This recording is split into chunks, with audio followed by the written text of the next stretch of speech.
আমি এমন সময় সিলেটে এসেছি আমার সহকর্মীদের সহ, যখন আপনারাও সিটি কর্পোরেশন ও পৌরসভা নির্বাচনের উত্তাপ পেতে শুরু করেছেন। আমাদের মনে রাখতে হবে, জনপ্রতিনিধি নির্বাচনের এক সুবর্ণ সুযোগ আমরা পেয়েছি। আমি আপনাদের সকলের কাছে আবেদন জানাবো, আপনারা নিঃসংকোচ চিত্তে নির্ভয়ে নিজেদের বুদ্ধিমত্তার প্রয়োগ ঘটিয়ে সৎ ও যোগ্য প্রার্থী নির্বাচন করতে আপনাদের মূল্যবান ভোট দেবেন। নির্বাচন গণতন্ত্রের জন্য একটি আবশ্যকীয় পূর্ব শর্ত, কিন্তু এটাই একমাত্র শর্ত নয়।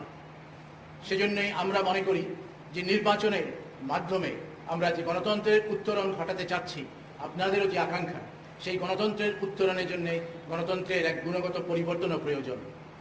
কিভাবে পরবর্তীতে নির্বাচিত সরকার এদেশে সুশাসন সুপ্রতিষ্ঠিত করবেন, কিভাবে দেশের শাসন পদ্ধতিতে গণতন্ত্র টেকসই হিসাবে প্রতিষ্ঠিত হবে, এগুলো চিন্তা করার বিষয় এখনই।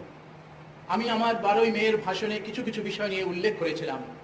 আমি সেখানে উল্লেখ করেছিলাম যে অনেকগুলো গুরুত্বপূর্ণ বিষয়ে এখন দেশে ঐক্যমতের প্রয়োজন আছে এবং একটি প্রচেষ্টা নিচ্ছি, আমরা সকলেই নিচ্ছি। কিন্তু সেই সংলাপ শুধু রাজনৈতিক দলগুলোর সঙ্গে নয়, শুধু ঢাকায় বসে পেশাজীবী সংগঠনগুলোর সঙ্গে নয়, আমরা ঢাকার বাইরে এসে ওই সংলাপ অনুষ্ঠানের যে প্রয়াস নিচ্ছি। আজকে সিলেটে আমাদের সাথে আপনাদের এই আয়োজন, এই সংলাপের বা মত বিনিময়ের যে আয়োজন, এটা তারই প্রতিফলন। দেশ শাসন করেছিল ফখরুদ্দিন, এরকম বাঘে মহিষে যেমন এক গাড়ে পানি খায়, তেমনি এদেশের নেতা দরকার এরকম ফখরুদ্দিনের মতন।